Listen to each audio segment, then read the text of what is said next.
Hi all welcome to football arena. ഈ summer transfer ജാലകത്തിൽ ഏറ്റവും കൂടുതൽ സജീവമായി പ്രവർത്തിക്കുന്ന ഇന്ത്യൻ ക്ലബ്ബ് അത് ഈസ്റ്റ് ബംഗാളാണ് എന്ന് തന്നെ പറയേണ്ടി വരും.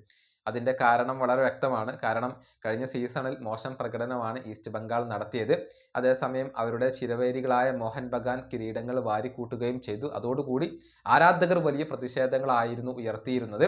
അതുകൊണ്ട് തന്നെയാണ് ഈസ്റ്റ് ബംഗാൾ മാനേജ്മെന്റിന് ടീമിനെ ശക്തിപ്പെടുത്തേണ്ട ഒരു ആവശ്യം അത് നിർബന്ധമായി വന്നത്. ഏതായാലും കൂടുതൽ താരങ്ങളുമായി ബന്ധപ്പെട്ട റൂമറുകൾ പുറത്തേക്ക് വരുന്നുണ്ട്. തങ്ങളുടെ വിങ് ബാക്ക് പൊസിഷൻ അത് കൂടുതൽ ശക്തിപ്പെടുത്താൻ ഈസ്റ്റ് ബംഗാൾ തീരുമാനിച്ചു കഴിഞ്ഞു എന്നുള്ളത് അവരുടെ ഫാൻ പേജായ ഈസ്റ്റ് ബംഗാൾ യുണൈറ്റഡ് ഇപ്പോൾ റിപ്പോർട്ട് ചെയ്തിട്ടുണ്ട്. അതായത് ഫുൾ ബാക്ക് പൊസിഷനിലേക്ക് 2 താരങ്ങളെ അവർ ലക്ഷ്യം വെക്കുന്നുണ്ട്. അതിലൊന്ന് പഞ്ചാബ് FC-യുടെ അഭിഷേക് സിംഗ് ആണ്. അദ്ദേഹത്തിന് വേണ്ടി വലിയ ഒരു തുക ചിലവഴിക്കാൻ ഇപ്പോൾ ഈസ്റ്റ് ബംഗാൾ തയ്യാറാണ്. അദ്ദേഹത്തെ സ്വന്തമാക്കാൻ കഴിയും എന്ന് തന്നെയാണ് ഈസ്റ്റ് ബംഗാൾ പ്രതീക്ഷിക്കുന്നത്. മോഹൻ ബഗാനും താല്പര്യമുള്ള ഒരു താരമാണ് അഭിഷേക് സിംഗ്. ഇതിന് പുറമെ FC ഗോവയുടെ ഇന്ത്യൻ സൂപ്പർ താരമായ ജയ് ഗുപ്തയെ കൂടി ഇപ്പോൾ ഈസ്റ്റ് ബംഗാൾ ലക്ഷ്യം വെക്കുന്നുണ്ട് എന്നാണ് ഇവർ റിപ്പോർട്ട് ചെയ്തിട്ടുള്ളത്. ഗോവ താരത്തെ കൈവിടുമോ എന്നുള്ളത് വ്യക്തമല്ല.